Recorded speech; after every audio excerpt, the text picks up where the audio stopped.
आजभोलि मलाई लाग्दैछ एउटा होइन 4-4वटा घाम लागिरहेको छ। आम्मामामा कति गर्मी हो।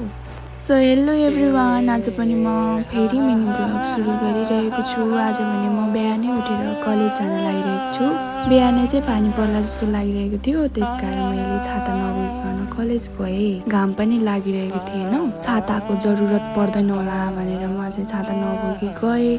मेरो चाहिँ यहाँ साथीहरूसँग भेट भइसक्यो अनि साथीहरूलाई पनि मैले मेरो मिनी ब्लगमा हाई भन्न लगाएँ।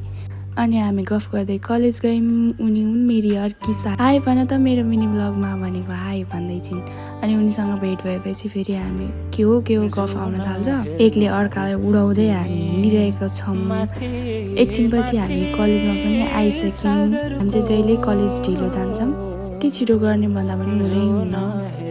अनि हामी कलेज पुग्दा चाहिँ 6:10 भइसकेको थियो। त्यसमाथि हामी एटेन्डेन्स गरेर जानुपर्छ। अनि मेरो साथीहरूले एटेन्डेन्स गरिरहेको थिए, हुँदै भएन। मैले पनि एटेन्डेन्स गरेँ, मेरो चाहिँ एकैचोटिमा भयो।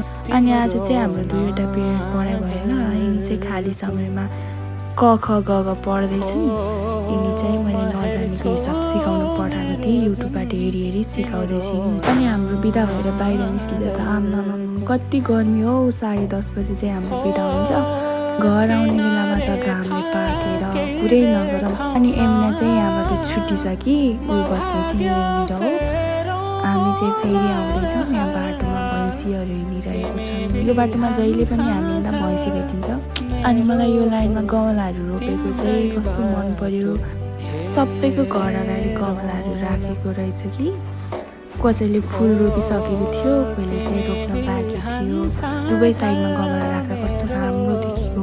अनि म चाहिँ मेरो साथीहरूसँग छुटिसकेँ। घर आउँदा चाहिँ बत्तीको पावर नै नआएर फ्यान पनि राम्रोसँग चल्दैन। दिनमा त घर बस्नै सकिन्न, कति गर्मी बाहिर हावा चले पनि भित्र यति गर्मी छ कि साथीहरू। अनि साँझ परिसकेपछि चाहिँ यिनी हाम्रो घरमा आउँछिन्। यिनी आउने पनि फेरि यो मेकअप गर्नेको मायाले आउँछिन्। मलाई के लगाइदिन्छन्। मलाई चाहिँ डर लाग्छ केटाकेटीहरूसँग खेल्न। मैले चाहिँ के पनि भन्दिनँ कि। यिनले यहाँ मलाई पाउडर दलेर सेतो बनाइसकिन्, मैले पनि यिनलाई पाउडर दलेर सेतो बनाइसकेँ। अनि यहाँ चाहिँ सानो छिपकलीको बच्चा आएको रहेछ, फोटो खिचौँ न भने हामी क्रिस्टीले। मैले पनि फोटो भिडियो खिच्दै थिएँ, तर यो छिपकली भागिहाल्यो। अनि यो चाहिँ खासमा हाम्रो घर आउने भनेको यही 2टा गुडियाको मायाले हो। अनि सानो चाहिँ गुडिया चाहिँ उसको छोरा रे, इङ्कवाला गुडिया चाहिँ मेरो छोरी रे। यस्तै भन्दै थियो। आजको मिनी ब्लग चाहिँ यति नै। बाई बाई साथीहरू, थ्याङ्क्स फर वाचिङ।